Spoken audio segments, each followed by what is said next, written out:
सुधीजनों, आज मैं आत्महत्या के विषय पे बात करने जा रही हूँ।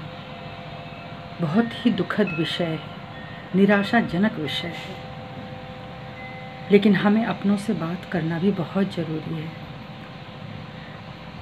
हमें लगता है कि हम बहुत दुखी हैं और इस दुख से उबर नहीं पा रहे हैं, इस कारण मेरा मरना बहुत ज़रूरी है। मुझे लगता है कि अगर थोड़ा सा समय और दिया जाए, आप समय देते रहें, क्योंकि जीवन मेरे हाथ में नहीं होता। ना तो हम सब अपनी इच्छा से ही जन्म लेते हैं और ना ही हमें मृत्यु का कारण और समय पता होता है। जब इस सच्चाई से हम सब अवगत होते हैं तो क्यों हम एक भयानक निर्णय अपने हाथ में ले लेते हैं। आप समय को देखें, समय पता नहीं आगे आपके साथ क्या क्या करे। बहुत जगह, बहुत कहानियों में आपने देखा होगा इस जीवन की, जब आप किसी से मिलते हैं या आप मंच पर किसी की सुनते हैं तो न जाने कितनी कितनी तकलीफ़ों के साथ वो अपने जीवन को आगे बढ़ा रहे होते हैं। कहीं आर्थिक समस्या होती है, कहीं शारीरिक, कहीं मानसिक, पर वो अवसर देते हैं, समय को देखते हैं। और एक समय ऐसा आता है जब उनको विश्वास ही नहीं होता कि वह इस पद पर या इस जगह पर या इस मंच पर पहुंच जाएंगे और लोग उन्हें हाथों हाथ लेंगे, ज़िंदगी उनको प्यार करेगी। हम वो समय नहीं दे पाते हैं, इसलिए हम निराश हो जाते हैं और यही लगता है कि हम ही सबसे दुखी हैं, हमें मर जाना चाहिए। देखिए, दबाव चारों तरफ से होता है, लेकिन फिर भी मैं इतना ही कहना चाहती हूँ कि इसके पीछे कई कारण होते हैं। एक तो व्यथा सुनते सुनते, सोचते सोचते मानसिक विकार आ जाता है। वहाँ पे लगता है कि अब इसके आगे अब हम नहीं सह सकते।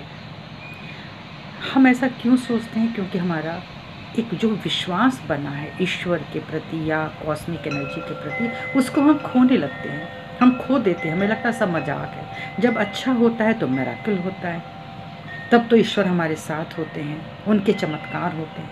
लेकिन यदि हमारे साथ कुछ गड़बड़ होती है और वो लंबे समय तक, मुझे लगता है कि वो चलता चला जाता है, ऐसा प्रतीत होता है, तो हमें लगता है कि भगवान कहीं नहीं है, सब अच्छी बातें बेकार हैं, जो लोग खराब हैं, गलत हैं, वही अच्छी तरीके से जीवन जी रहे हैं, हम तो अच्छे होते हुए भी बेकार हो गए। ऐसी बात नहीं है।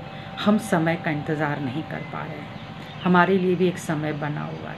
ये जो कुछ भी हुआ है, जो सुनी नहीं जा रही है ईश्वर के द्वारा, जैसा हम सोचते हैं, तो निश्चित ही वो कोई सीख दे रही है, वह कोई बात बताना चाहती है, वह हमें कोई उपहार देना चाहती है, वह हमें इतना अच्छा बनाना चाहती है कि हमारे अंदर और भी गुण पनपे। बहुत सारी चीज़ें हो सकता है हमें ये बताया जा रहा हो कि हम इच्छाओं पर हम इतना अंकुश लगा लें, क्योंकि एक तो इच्छा भी जब बढ़ती है और पूरी नहीं होती तो वो मृत्यु का कारण है। ये तो भगवान बुद्ध ने सबको बता ही दिया है, जग जाहिर है। इसी तरह से सोचते सोचते हमें न्यूरो प्रॉब्लम्स हो जाती हैं, और मेडिकल भाषा में जिसको हम लोग बैक आज्ञा कहते हैं, पीनियल ग्लैंड है, ये भी बाधित हो जाती है। और हमारे क्रोध पे हमारा काबू नहीं होता तो हमारी पिट्यूटरी ग्लैंड बाधित हो जाती है। इन सब चीज़ों के कारण, जिसको हम आध्यात्मिक भाषा में आज्ञा चक्र कहते हैं, ये जहाँ पे ये टीका लगाया जाता है, ये आज्ञा चक्र है। ये जगह बहुत संभाल के रखनी पड़ती है। भविष्य के प्रति भी हम बहुत ज़्यादा चिंतनशील ना हों, नहीं जानते अगले पल क्या लिखा है। हम जो सोच रहे हैं कि 1 साल बाद, 2 साल बाद, 1 महीने बाद हम ये कर लेंगे, हमको नहीं पता कि वो फिर आगे क्या हो जाएगा। सोच लीजिए, लेकिन उसमें इतना मत समय दे दीजिए हमारा क्या होगा। इस कारण भी हम लोग बहुत परेशान हो जाते हैं जब मुसीबत सामने खड़ी होती है। तो इसी तरह से हमारे पीछे की जो बैक आज्ञा कही जाती है, इसको भी हमको संभालना होता है। यहाँ पे बहुत सारी फ्रीज्ड चीज़ें हैं, बीती हुई चीज़ें हैं, बीते हुए काल हैं, मृत लोग हैं। उन लोगों की वजह से भी कभी कभी हमारे ऊपर डिप्रेशन का अटैक आता है। हम उनको याद करते रहते हैं, कोई हमारा अपना चला गया, कोई हमारी बहुत अच्छी सी चीज़ बिछड़ गई, तो भी हम एक ही विचार में रहते रहते, सोचते सोचते हम अपने इस नाड़ी को, इस जगह को हम खराब कर लेते हैं। तो आध्यात्मिक लोग क्यों खुश हो जाते हैं, क्यों खुश रहते हैं, उसके पीछे यही कारण होता है कि वो इस मन स्थिति से जल्दी उबर जाते हैं। उनको तरीका बता दिया जाता है। कोई तो ऐसा सद्गुरु होगा जो आपको उससे उबरने का तरीका बताता है, और वही मेडिटेशन कहलाता है। Meditation is medication. तो मेडिटेशन का आप कहीं भी सीख लीजिए, लेकिन एक बात जान लीजिए, जब तक आपका अपनी आत्मा से साक्षात्कार नहीं होता, जब तक आपको वो फील आपके नसों नाड़ियों पर नहीं होता कि मैं ये मन मात्र नहीं हूँ, मैं केवल इंटेलेक्ट नहीं हूँ, मैं ये बुद्धि, ये शरीर, ये जो भी कुछ है, जो हमें उपाधियाँ मिली हैं, ये नाम, ये मैं नहीं हूँ। नागसेना से एक बार राजा मिलिंद ने पूछा था, ग्रीक राजा थे, उन्होंने उनसे पूछा था कि तुम कौन हो? तो उन्होंने कहा मेरा नाम नागसेना है, लेकिन मैं अपनी पूर्ण पर्सनालिटी नहीं हूँ। राजा को हंसी आई, बोले कि तुम नागसेना नहीं तो तुम क्या हो? तुम ये बाल, बोला मैं ये बाल भी नहीं, मैं ये शरीर, मैं ये हाथ, ये नाक, ये कान, मैं हूँ ही नहीं, तो फिर तुम क्या हो अगर तुम नागसेना नहीं हो? तो उन्होंने यही बोला, आप किस पर चढ़ के आप मेरे पास आए? उन्होंने कहा चैरियट पे, एक रथ पे।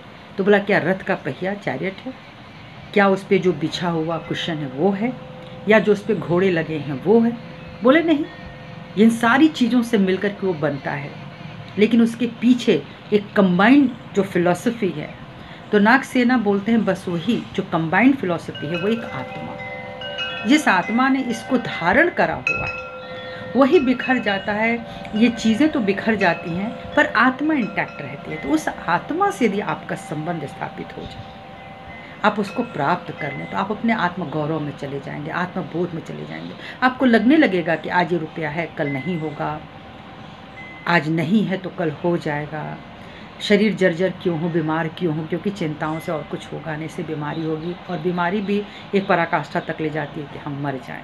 मेरे हाथ में यही है कि मैं आत्महत्या करूं। जब मैं किसी बड़े बड़े ऑफिसर को देखती हूँ जो सफल होते हैं, चाहे वो पुलिस ऑफिसर हो, मैंने एक IG जोन को जब मैंने देखा सुसाइड करते हुए अपने लाइफ में, मुझे बहुत तकलीफ़ हुई। जो लोग दुनिया की सहायता करने के लिए निकल रहे हैं, जो नित्य नए तकलीफ़ों को देख रहे हैं, वो एक दिन सुसाइड क्यों करता है? कभी मैं आर्मी के लोगों को जब देखती हूँ कि वो राइफल से अपने को मार लिया, तो भी मुझे बहुत अफसोस होता है। कहने का मतलब है कि चाहे कोई समझदार है या ना समझ है, पढ़ने वाला बच्चा है, छोटा है, एक बच्ची ने आत्महत्या कर लिया कि उसको घर में रेडियो नहीं चलाने दिया जाता। अब घर का संतुलन कहाँ है? हो सकता है उन्होंने कहा होगा कि तुम पढ़ाई करो, तुम सिर्फ रेडियो सुनती हो, पर उस बच्चे में ये काबिलियत क्यों नहीं दी गई कि हमेशा रेडियो ही आपका सहारा नहीं है? कहीं ना कहीं तो कुछ गलती बैकग्राउंड में भी है, हम बड़ों में भी है। जिनके घरों में तकलीफ़ें हैं वहाँ के बच्चे कहीं कहीं बहुत आगे निकल रहे हैं, निकल चुके हैं।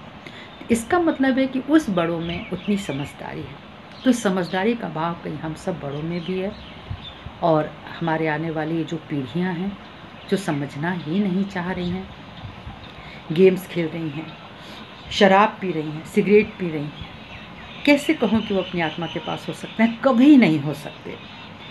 मेरे निगाहों में बहुत सारे लोग हैं जो खुद तो पी रहे हैं, अपने बच्चों को बचाना चाह रहे हैं। How is it possible?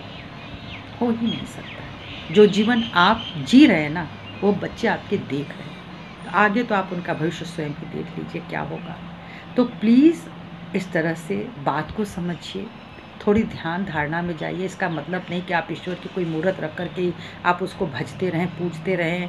कई लोगों को मन नहीं करता है, और आपका हमेशा मन नहीं करेगा एक ही तरह से करने का। आप 2 मिनट आंखें बंद करके बैठें, खुद के भीतर देखने की कोशिश करें। ये मत देखिए कितनी मांस मज्जा और रक्त है, ये देखिए वो क्या चीज़ है जिसने आपको बनाया, जिसने पूरा संसार बनाया। देखिए आप अपने को तो मार सकते हैं, पूरे संसार को तो नहीं मार सकते। क्यों? आपका वश ही नहीं है, ताकत ही नहीं। तो उस ताकत को ढूंढें जिसने पूरा संसार बनाया, जो सबको चला रहा है, जिसने भाग्य का निर्धारण कर दिया है तुम कहाँ जन्म लोगे, किस घर में लोगे। तो आप सोचो कि आज अगर हमारे पास किसी चीज़ की कमी है तो निश्चित ही हमने वह दुराग्रह, वो सब चीज़ें खुद पैदा की हैं। इसलिए वो समय चला जाएगा हमारे अपने ही कर्मों से, समझदारी से। इसलिए प्लीज़ आत्महत्या ना करें, समय दीजिए, समय बदलता है। नमस्कार।